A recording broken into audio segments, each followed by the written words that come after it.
Donc je vais revenir un petit peu au fondement du passage pour Idisport à une organisation agile. Donc en 2019, il y a eu un vote général qui a été fait auprès de l'ensemble des collaborateurs et collaboratrices qui, à l'unanimité, ont décidé de devenir une organisation agile. Donc à partir de 2020, voilà, on a entrepris différents travaux pour changer notre organisation générale, où on était sur un mode, on va dire, pyramidal, relativement classique, même si on avait un terreau assez fertile pour changer de format d'organisation, à une organisation en cercle de travail avec des rôles bien définis au sein de ces cercles de décision. Et puis, parmi les différents changements qu'il y a eu, il y a toute la question de la responsabilité qui incombait jusque-là à une poignée de managers et puis à ce moment-là aussi à 2 co-directeurs et directrices. Et puis forcément, l'ensemble de ces responsabilités, elles ont été réparties sur l'ensemble des cercles de décision et puis des rôles aussi prédéfinis. Et donc là, l'ensemble des collaborateurs et collaboratrices sont devenus un peu plus au centre en fait, du développement de la Fondation, puisque tout à chacun pouvait participer à cette prise de responsabilité et de développement de la Fondation. Donc ces changements-là, on va dire, ont aussi induit une perception de son rôle en fait en tant que collaborateur et collaboratrice, où on n'a plus un manager qui nous guide, qui nous oriente, mais en fait on devient un petit peu son propre chef, ce qui fait qu'on a beaucoup plus d'autonomie, beaucoup plus d'indépendance, de liberté aussi. Ça fait partie de tous les aspects positifs et assez agréables en tant que collaboratrice pour moi du coup. Mais ça demande aussi de devoir un petit peu plus se mouiller, on va dire, puisqu'on doit prendre aussi ses responsabilités. Si on prend un exemple tout simple, souvent quand on arrive, je sais pas, en séance et puis qu'on va dire, on va peut-être se plaindre un petit peu d'une procédure, de quelque chose qui nous convient pas tellement. Rapidement, nos collègues vont nous dire « Ah, mais en fait, t'as raison, du coup, n'hésite pas à te faire une proposition et puis de te tourner vers le responsable de la thématique ou le responsable de cette procédure et puis fais-lui une proposition. » Donc là, on se rend compte qu'on ne peut plus tellement reculer ou bien dire à son chef que simplement on n'est pas content, mais c'est à nous de prendre cette responsabilité-là et puis d'être source en fait, d'initiatives et de propositions pour développer la Fondation. Bien sûr, cette prise de responsabilité plus grande, elle ne peut pas se faire sans la mise en place d'outils, d'un environnement de travail qui est adéquat.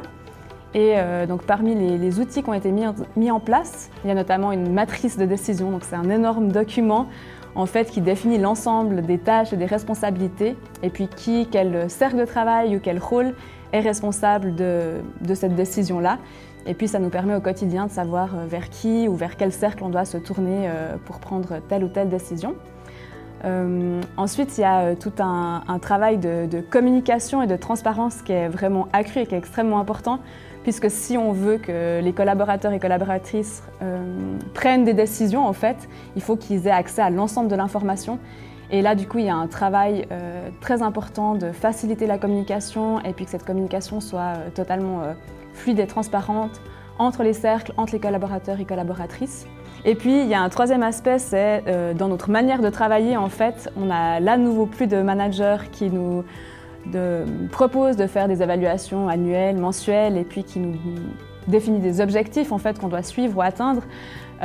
Donc, il y a une culture du feedback qui est très importante, où pour se développer et pour aider nos collègues en fait, à se développer aussi, on doit recevoir des feedbacks, mais aussi en donner.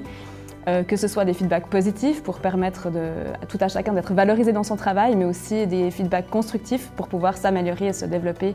au quotidien. Ce changement de perception de son rôle, il induit aussi que tout le monde doit être en fait, au courant de ce fonctionnement-là, et donc ça induit au moment de l'engagement de mettre au courant en fait, le futur collaborateur ou la future collaboratrice du fonctionnement en fait, qui est propre à une structure agile, de mettre en évidence qu'il y a des aspects très positifs, mais que cette personne-là, elle va aussi devoir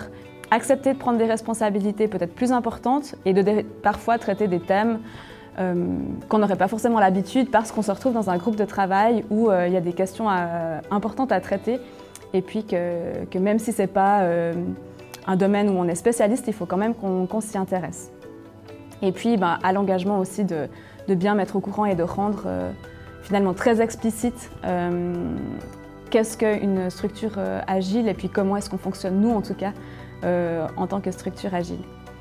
Donc voilà, il y a énormément d'aspects positifs à être une organisation agile en termes de responsabilité, de pouvoir d'agir, de pouvoir de décision. Mais cette plus grande liberté d'action qu'on a, elle induit aussi un certain nombre de défis. Par exemple, on est une fondation relativement nouvelle dans ce type d'organisation, donc il y a forcément parfois des procédures qui sont nouvelles, encore pas tout à fait abouties, qu'on doit adapter, modifier.